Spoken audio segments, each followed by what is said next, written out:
Tonight, the cost of repaying debt in Canada hits a record high.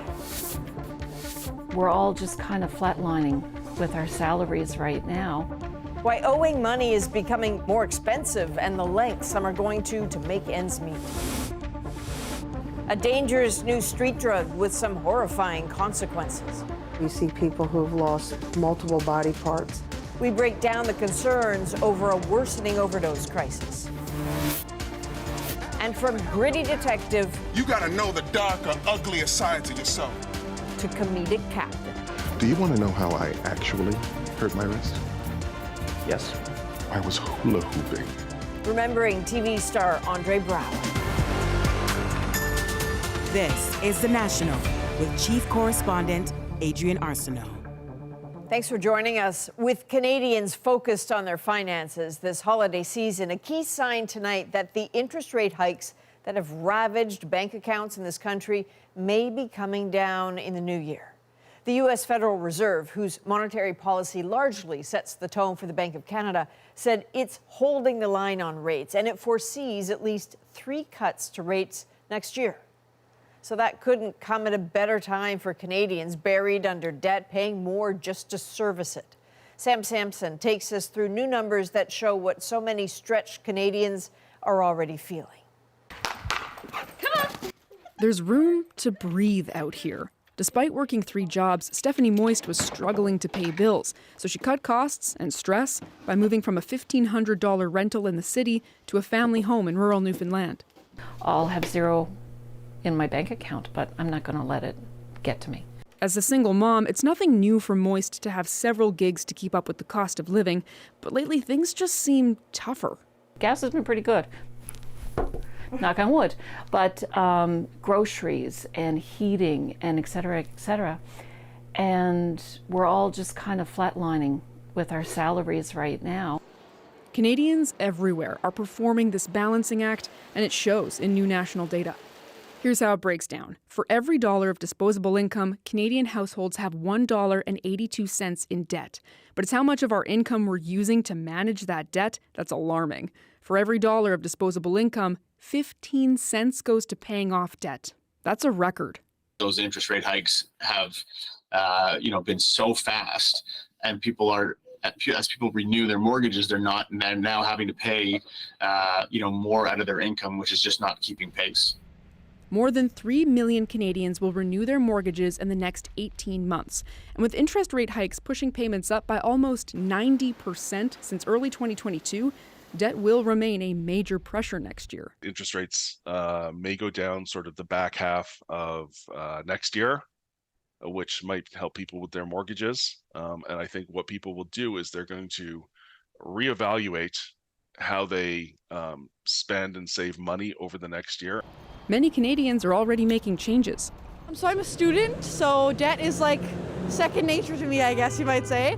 But I've picked up some random jobs here and there, so I'm walking some dogs. My quality of life, it's more towards getting more hours in work instead of just saving. So Sam, let's walk through how people are actually keeping up with the high debt payments. Yeah, well, it's interesting because those new numbers, Adrian, do technically show disposable income went up, but it's not because people are doing really well. It's mostly because Canadians can't afford to take on more debt, so they're not. Now, in the meantime, financial counselors are advising go back to basics with your budget, right? But they do acknowledge cutting out those little luxuries like going downtown for a bite to eat might not be enough. They're saying they're seeing more people take on side hustles just to stay afloat. All right, Sam Sampson tonight. Thank you, Sam. There's a major Tesla recall tonight affecting millions across the U.S. and Canada. It includes nearly 200,000 vehicles in Canada and nearly every Tesla in the U.S., about 2 million there. This comes after a series of crashes in the U.S. and a 2-year investigation that found the autopilot system was defective. It didn't do enough to make sure drivers were paying attention when it was engaged. Tesla says it will send out a software update to fix the problems next year. There's a new landmark agreement to mark the end of the UN climate conference in Dubai. And for the first time, it includes a specific promise to transition away from fossil fuels. Senior international climate correspondent Susan Ormerston now with why some say it's far from enough. Hearing no objection, it is so decided. And so COP28 came to a dramatic close. The oil executive who guided these talks helped pull out a climate deal after nearly losing it. Make no mistake, historic package to accelerate climate action. It is the UAE consensus. At dawn, the final day with COP into overtime. One cappuccino. Some caffeinated energy just in time for a new draft of the agreement, including the most contentious issue, fossil fuels. The global stocktake, the agreement, calls on governments to transition away from fossil fuels, accelerating action in this critical decade. It's a pretty extraordinary turn of events for this process, where we've spent the last 30 years talking about climate change and talking about emissions, but never talking about the cause of those emissions, fossil fuels. Saudi Arabia and others had been blocking the targeting of fossil fuels. Will you be asking for changes, sir? But after all-night negotiations, they did not formally object. I think there were times in the last 48 hours where some of us thought this could fail. CCS is alive! The pressure for a phase out or phase down with protests till the final hours fell short. Those words red lines for several oil-producing countries. The agreement is non-binding, and critics pointed to loopholes which could benefit oil and gas expansion. It doesn't say that we need to end the expansion of fossil fuel production, which we do, actually. And in a consensus vote, there were still objections from the small island states. Course correction that is needed has not been secured. That drew a standing ovation and comfort for another delegate who was overcome with the moment. It's not the transformational leap that we all need. Thank you so much. But there were clear directions to triple renewable energy such as solar by 2030. A loss and damage fund with millions of dollars pledged. An early win for Al Jaber's team, who formally wrapped up the conference with a golden gavel. Dubai's COP made progress, but it's incremental. The UAE, which hosted the largest climate conference ever, will consider this a success. But scientists warn that the world is already far off its targets set back in Paris 8 years ago and needs to transition faster. Susan Ormiston, CBC News, Dubai. Turning to the war in the Middle East, Prime Minister Justin Trudeau is standing by Canada's vote at the UN yesterday, calling for a ceasefire. But he added it's not just Israel that needs to act. We're going to keep participating in urgent international efforts towards a sustainable ceasefire, but it cannot be one-sided. We need to see Hamas lay down its arms. We need to see it release all hostages. We need to see it stop using civilians as human shields. Yesterday's vote, which was a shift from Canada's earlier position, sparked outcry from Israel's ambassador and from some within the Liberal Party. Israel's prime minister is making it clear mounting international calls for a ceasefire will not stop the war.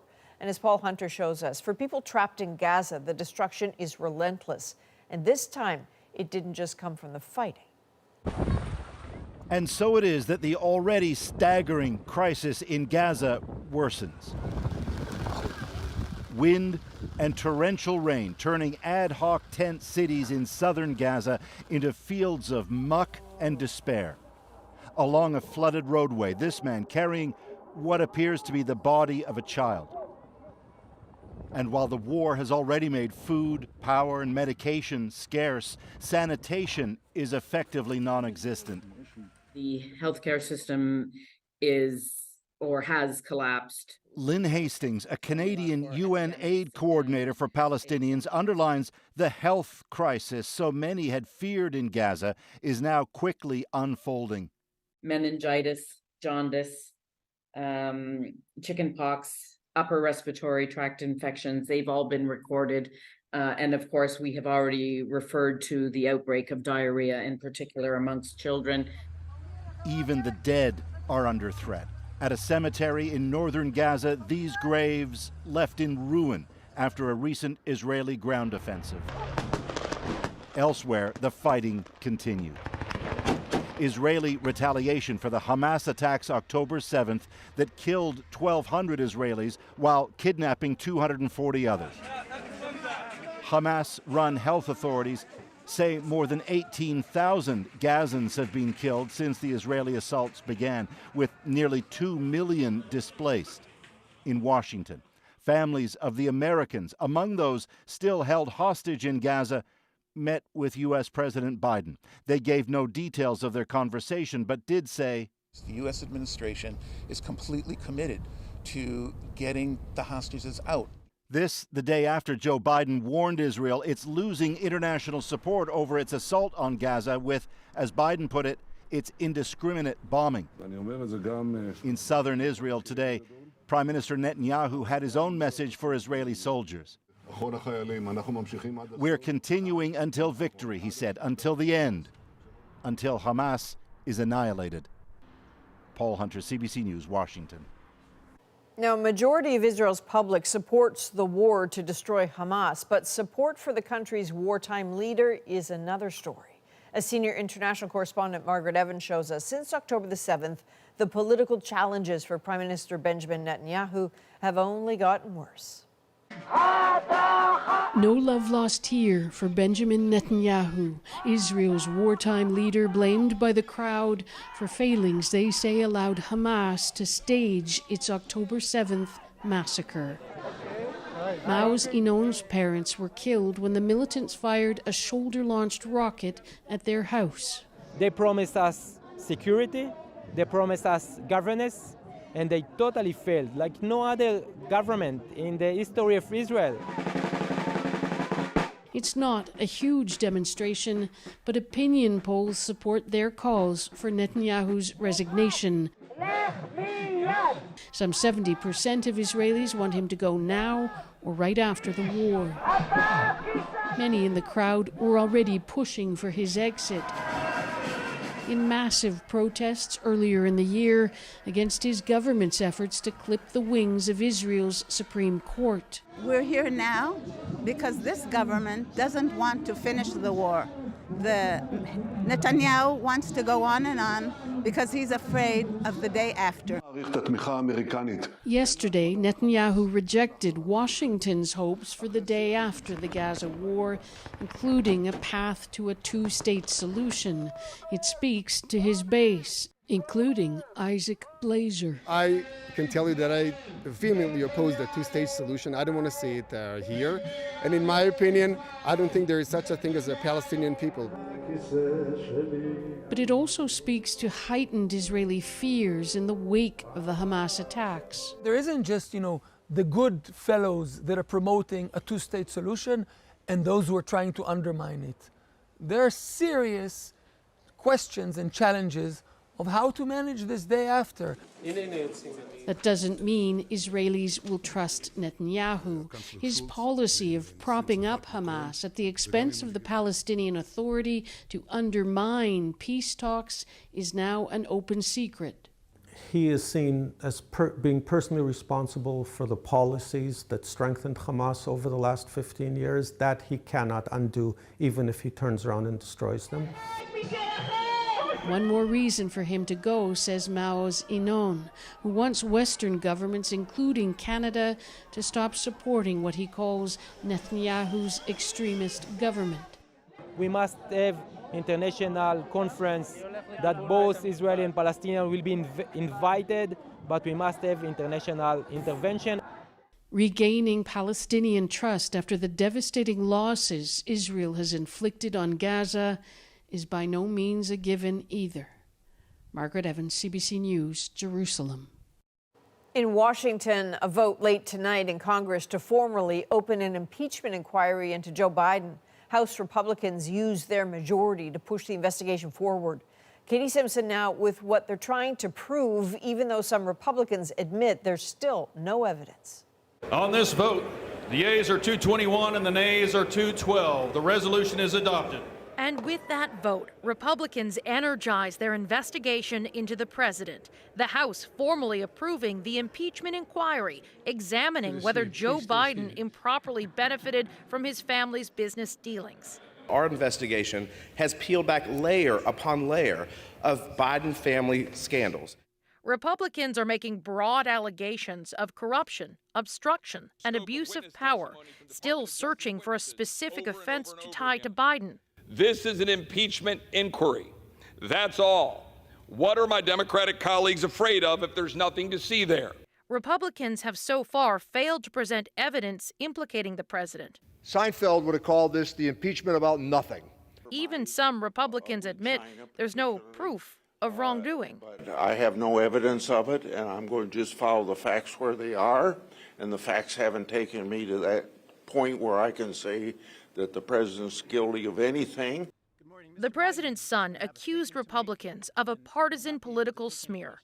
Let me state as clearly as I can. My father was not financially involved in my business. Hunter Biden says his separate criminal tax evasion charges from the time he battled drugs and alcohol should not be held against his father. And in the depths of my addiction, I was extremely irresponsible with my finances. But to suggest that is grounds for an impeachment inquiry is beyond the absurd. It's shameless. Hunter Biden may soon be found in contempt of Congress for ignoring requests to testify privately. Now that the impeachment inquiry has been formalized, it's got legs. It will continue into next year, possibly posing a distraction for Joe Biden during the election. Katie Simpson, CBC News, Washington. Ontario is scrapping its plan to break up a regional government west of Toronto that serves about 1.5 million people. Peel Region includes 3 municipalities, Mississauga, Brampton, and Caledon. The decision to dissolve their relationship was made by the province last year, but the government now says the cost would be too high. A Senate committee report says there's a crisis at Canada's Human Rights Commission. It comes after CBC News revealed allegations that the federal body that deals with human rights complaints has its own problem with workplace racism. As David Thurton explains, now the Senate is calling for action. We could have a better Bernadette Becci continues to work at the Canadian Human Rights Commission, despite the toll it's taking on her and others. There's no real changes yet. Employees of the commission, myself, are still looking and are still waiting for the systemic changes that we asked for. A Senate committee report backs up her claims that anti-Black racism and other forms of discrimination are pervasive at the Human Rights Commission and also throughout the federal public service. We're not talking about a minor issue here. This is major. According to the report, the discrimination at the Canadian Human Rights Commission could plunge it and its mission into a crisis of confidence. It's absolutely devastating, and it's one of the, I would say it's one of the most critical issues that needs to be addressed. The study came after several past and present employees first spoke out exclusively to CBC News, alleging the commission was a toxic place for racialized staff. They also alleged that all white teams had a tendency to dismiss human rights cases involving race. Canada should be ashamed that it has a human rights commission that is discriminating against citizens, against its own workers. Responding to the new report, the Canadian Human Rights Commission says it's committed to doing what is necessary to ensure that everyone in Canada can trust in the Commission to conduct its work with integrity and accountability. The Commission and the Justice Minister are still reviewing the Senate's report. We have to take these allegations seriously, and rooting out systemic discrimination of any kind, but particularly anti-Black racism, is a priority for me. Workers and the Senate have called for an independent review on the conditions that Black and racialized workers face at the Commission. So far, no commitment yet from the Justice Minister to undertake one. David Thurton, CBC News, Ottawa. Fellow actors are paying tribute tonight to a Brooklyn Nine-Nine fan favorite. From now on, call me Velvet Thunder. Remembering the beloved Andre Braugher. A deadly infection had scientists scrambling to find the source. Within a couple of days, we were able to identify the fact that this was happening not just here, but all over the place. How they uncovered a salmonella outbreak. And a pet makes a run for it on an airport tarmac. Brandy was definitely a fast-moving dog. We're back in 2.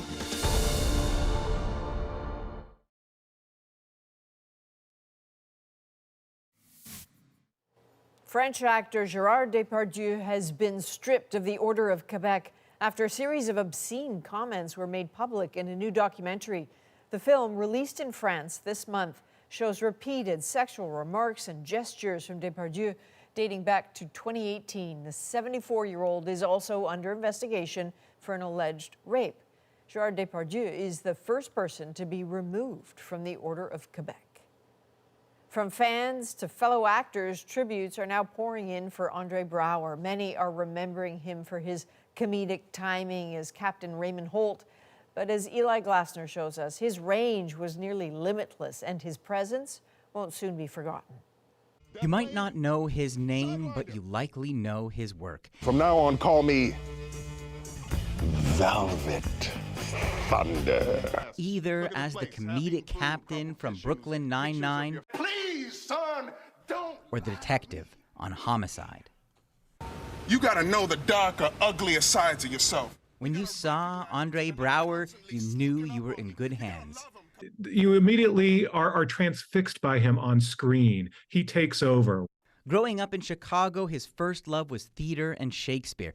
Even as a young performer, he earned rave reviews. But on Homicide, his stage was the box, the interrogation room, where he would reduce suspects to tears. What is he looking at, your friend there? I don't know. He needs somebody to help him. His friend Lane. He needs his friend Lane to be there. His friend Lane who would never give him up. Wanted to help him? Sure, now you want to help him now. Thursday, Homicide producer David Simon said, "I've worked with a lot of wonderful actors. I'll never work with one better." After Homicide, there were other films and shows, and then along came a comedy set in a police station and the role of a gay police captain. I just felt I needed to grow as an artist. You know, I needed to do something different and challenge myself. Brooklyn Nine-Nine, now ubiquitous on streaming, brought him to a whole new audience. I think he loved fooling people, and he loved surprising people with what he could do. What are you doing? Captain, hey, nothing, just eating some marshmallows. Care for one? Marshmallow.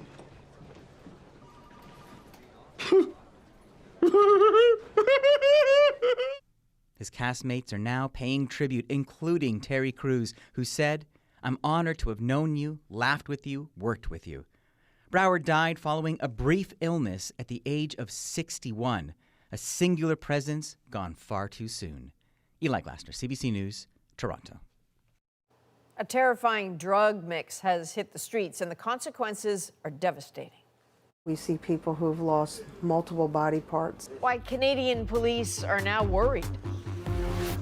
Millions of people are fleeing Sudan as the country falls deeper into conflict. The world is not really paying attention in the way that it needs to. The National breaks down the story shaping our world. Next.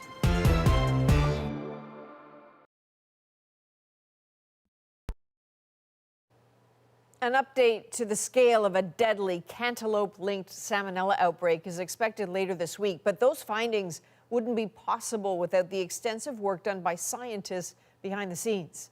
Tashana Reid got access to labs doing the critical work that could save lives.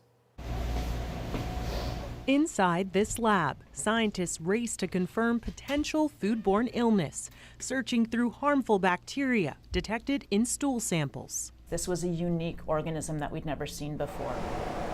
We have a whole bunch of machines that are dedicated to try and identify the genotype of the organisms we see. Their work begins when samples are collected from sick patients.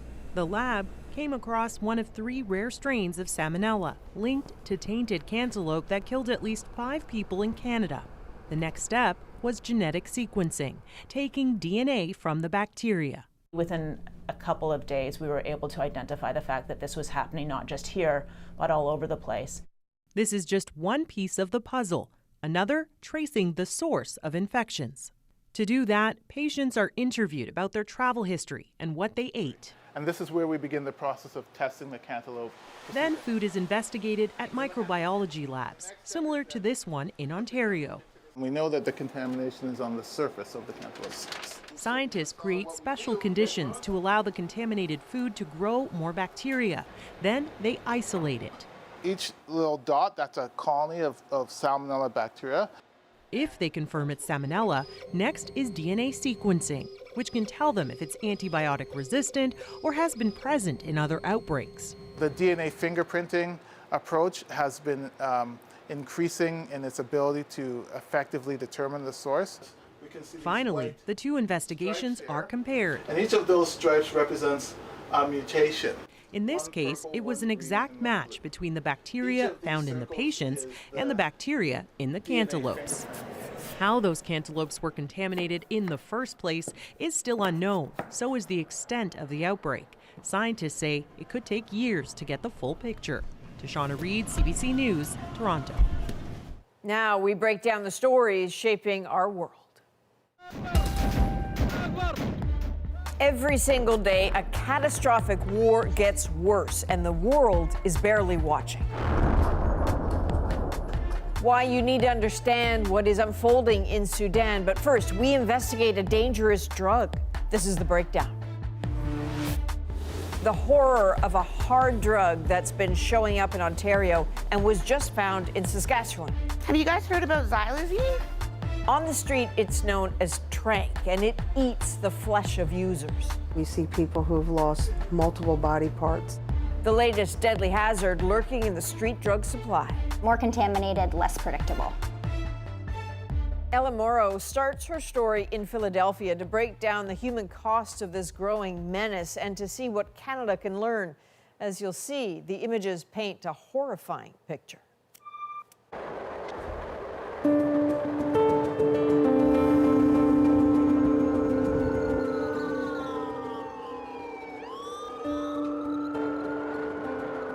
As you see, I got like infection everywhere.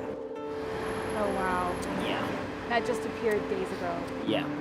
And see how deep it goes? Like, that's insane. Ryan Green is a victim of a new street drug, eating away at the bodies of those who use it. My arm swelled up like about this big, and it was like an abscess. It hurt so bad. This is a real tranq sore. Tranq is fentanyl mixed with xylazine, an animal tranquilizer meant for horses and cattle. You end up unconscious to the point where people will just rob you when you're asleep every time. And it's completely taken over Philadelphia's Kensington neighborhood, block after block of devastating harm. For about a year now, there's been this mobile clinic coming to this neighborhood because so many people here have terrible skin-rotting wounds from the drug. You stay safe. How you doing? All right, what are we gonna do first? Your arm and then your head? All right, take a deep breath. I'm sorry. You know, I don't mean to hurt you. The clinic is run by the city and a local hospital, and Ryan is a regular here. Yeah, this hurts really bad. Yeah, it hurts because it's really infected.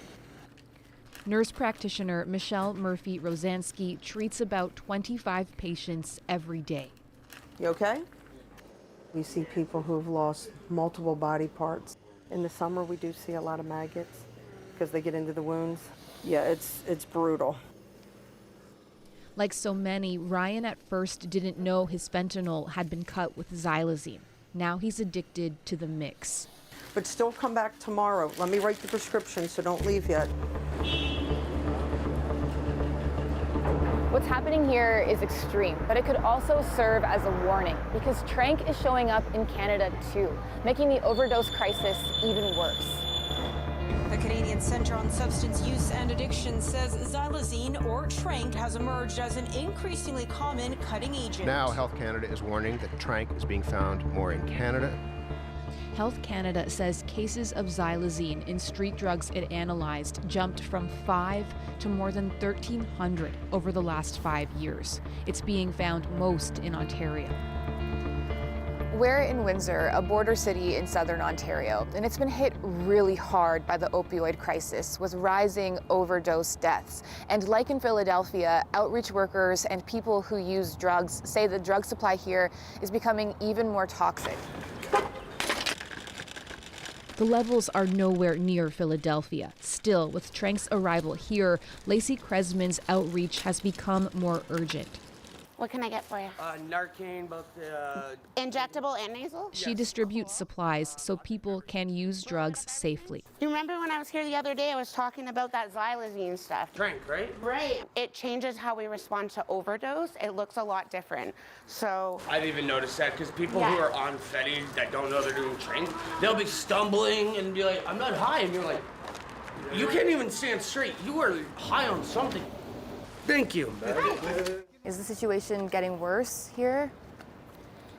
I don't know if it's getting worse. What I will say is I think it's getting more complex in the way that we offer outreach services. Have you guys heard about xylazine? No. It's causing a lot of skin wounds and... like that? Exactly like that. This is healed. That's 2 months healed. Lacey quickly comes across this man who says he overdosed, was given naloxone to reverse it moments before. How long were you Narcan ago? You know that he can go back into overdose though, right? Do you want me to wait with him while you go get him a drink? Yeah. Okay, yeah, of course. No one knows what he's taken, so Lacey keeps close, because if it's xylazine, naloxone won't work. That's part of why Lacey is so worried. How dangerous is that when someone, gets fentanyl, they don't know tranq is in it, they take it, and they just didn't know what they had? How dangerous is that for them? It's not dangerous, it's fatal. I'm training people on how to respond to polysubstance overdoses. And right now, that could be anything. And so we want to keep people alive, we want to keep them breathing. Ontario's chief coroner says xylazine has been detected in more than 100 overdose deaths since 2020. Windsor police say they've found fentanyl mixed with xylazine in 2 drug busts since 2022. It's not clear if it was added locally, but in some ways it doesn't matter. We've already had 2 confirmed xylazine deaths in Windsor, Essex. Where xylazine was in the fentanyl someone took? Yes.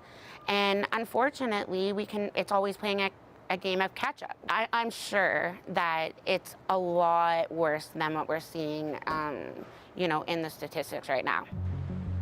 That makes knowing what's in drugs so important. In Toronto, street drugs from around the city are dropped off here every day. Hi, how's it going? A lab at St. Michael's Hospital. It's supposed to be fentanyl. Where testing is done to see what's in them. Caffeine, benzoyl, a little bit of aprazolam. Karen McDonald is with the Toronto Drug Checking Service. So we found 7 drugs in this sample. That includes floral fentanyl. We also found bromazolam. We found xylazine. So xylazine is a central nervous system depressant, and so using it in combination with fentanyl increases the risk of dangerous suppression of the vitals. It is a drug that is not approved for human use. In the spring of 2022 was when it was really at its peak. We were finding xylazine in 20% of the fentanyl samples that we checked. This peak here, this is xylazine. Levels fluctuate, hovering around 10% for this year. But that could change, or other unexpected additives could show up at any time.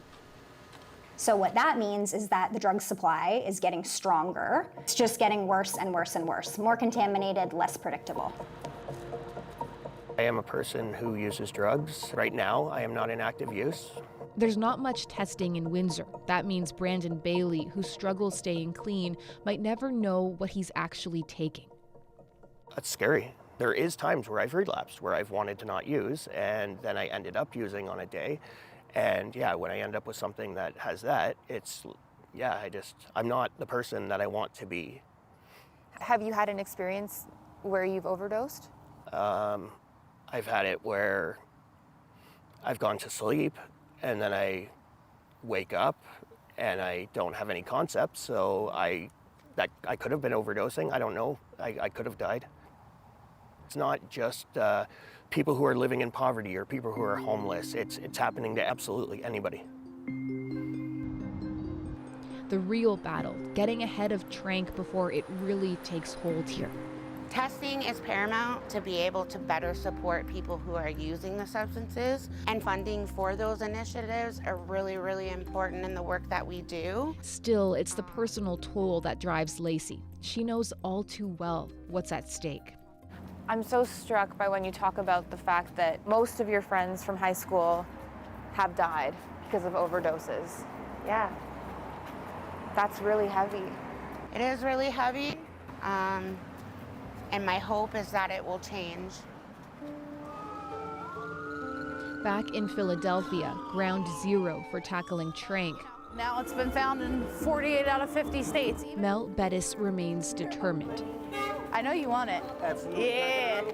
In recovery herself, Bettis works with Savage Sisters, one of the main outreach organizations in Kensington. So both my arms were completely open from like here to here. I was fortunate enough that they healed and I got tattoos over them. To cover the scars? Yeah. Yeah. Does So the shark mean anything? I just like sharks. Just like sharks. Yeah. We're starting to see tranq a little bit more in Canada, which is why we're here. What would you say to communities where it is starting to appear? Educate yourselves, learn as much as you can. A big thing is stigma and the language you use. This isn't anybody's like plan for themselves. You know, nobody chooses this. So, Ellen, we just heard that the RCMP in Saskatchewan are warning about xylazine. What can you tell us about that? Yeah, the RCMP, they're saying that they believe that fentanyl mixed with xylazine, which is the mixture that makes up tranq, along with fentanyl mixed with benzodiazepines, may be circulating in parts of southern Saskatchewan. We previously reached out to the RCMP in our investigation because we wanted to know, where is the xylazine being added to fentanyl? Is it happening outside of Canada and coming in? Is it happening here?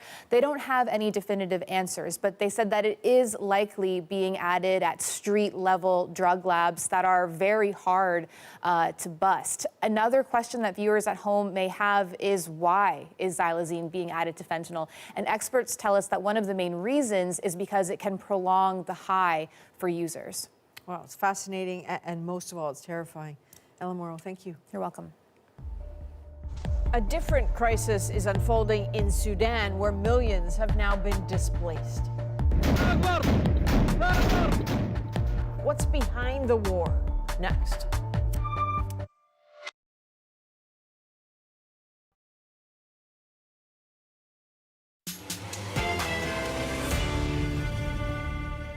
As Sudan's war rages into its 9th month, the catastrophic human cost goes barely noticed abroad. The world is not really paying attention. 25 million people desperate for aid. 19 million children are out of school. Accounts of rape and violence with no solution in sight. So this war is being waged by rival military factions bent on ruling Sudan at any cost. Chris Brown breaks down how things became so desperate and why solutions seem out of reach.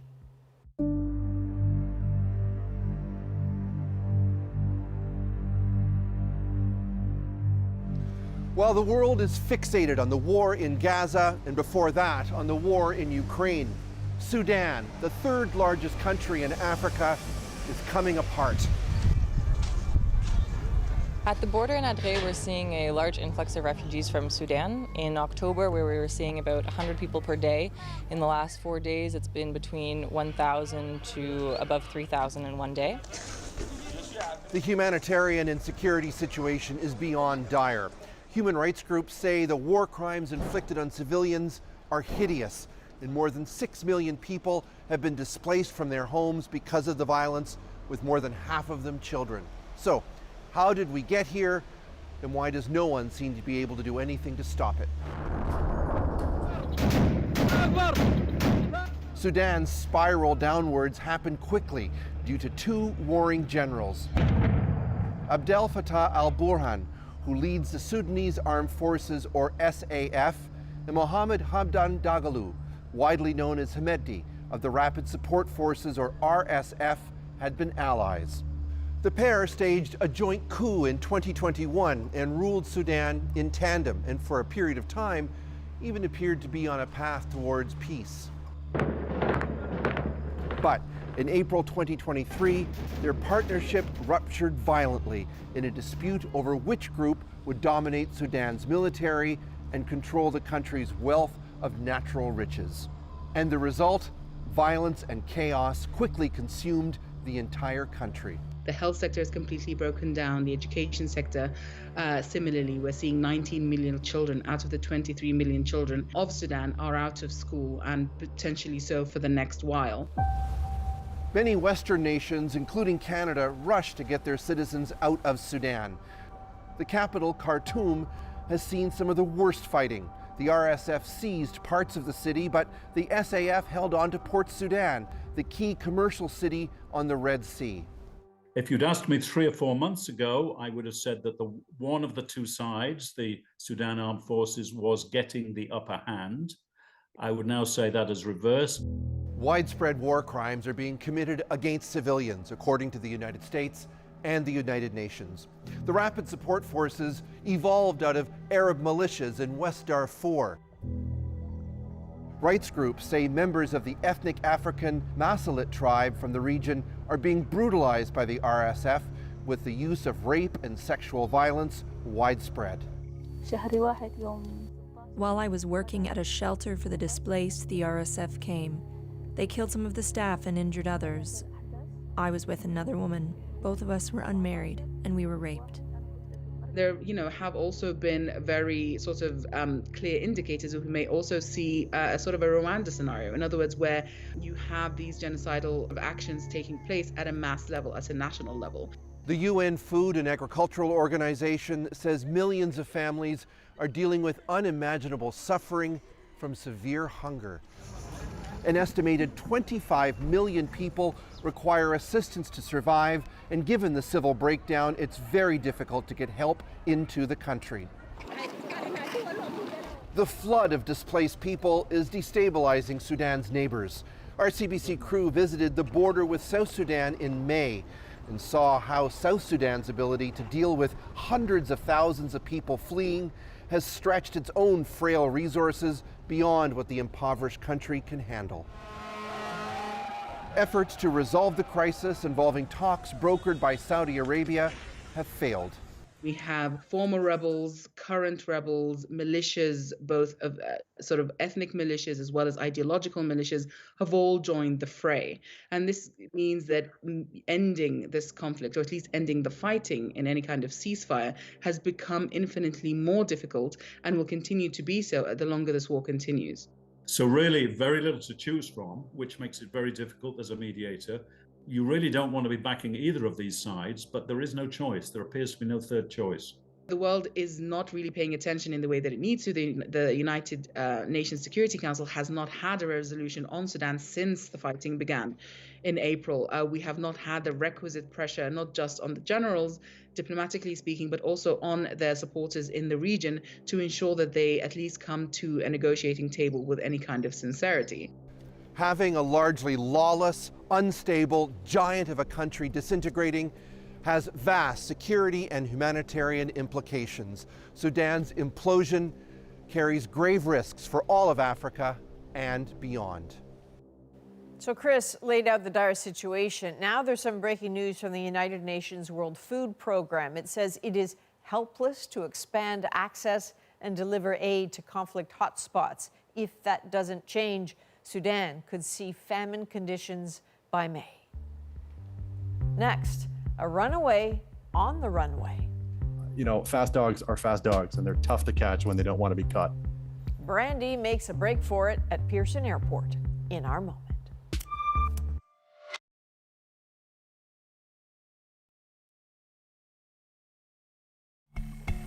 Well, that's quick. Racing down the runway, avoiding security officers. This video shows a bit of the mayhem after Brandy broke free at Toronto Pearson Airport. So she was supposed to be on a flight to San Jose, but instead led officials on a 15-minute chase. The Canine chaos is our moment.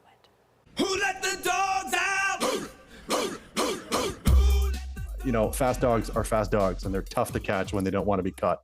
So in the afternoon of November 23rd, Brandy, a female pit bull, broke free from her crate that was about to board a flight to San Jose, California. We dispatched our airport safety officer But Brandy was definitely a fast moving dog. She definitely was looking to get her cardio that afternoon. So this whole event lasted maybe 15 whole minutes, which is really fast. Airports are full of fun and wild and wacky things. It would certainly be surprising for anybody to find their pet, just running along the airplane. But yeah, in this case, there was no disruption to air flights. And our crew did a great job, and she was brought back safely and securely to a very, very grateful owner. And I heard the reunion was full of treats, so it was a nice way to add a little spice to the afternoon. So that's some good corralling there. Good on them. But as someone who also can't sit still at an airport and feels like I get the zoomies every now and then, all the empathy in the world is with Brandy. From all of us here at The National, thank you for being with us. You can watch anywhere, anytime on the free CBC News app and subscribe to The National's YouTube channel. I'm Adrienne Arsenault. Take care.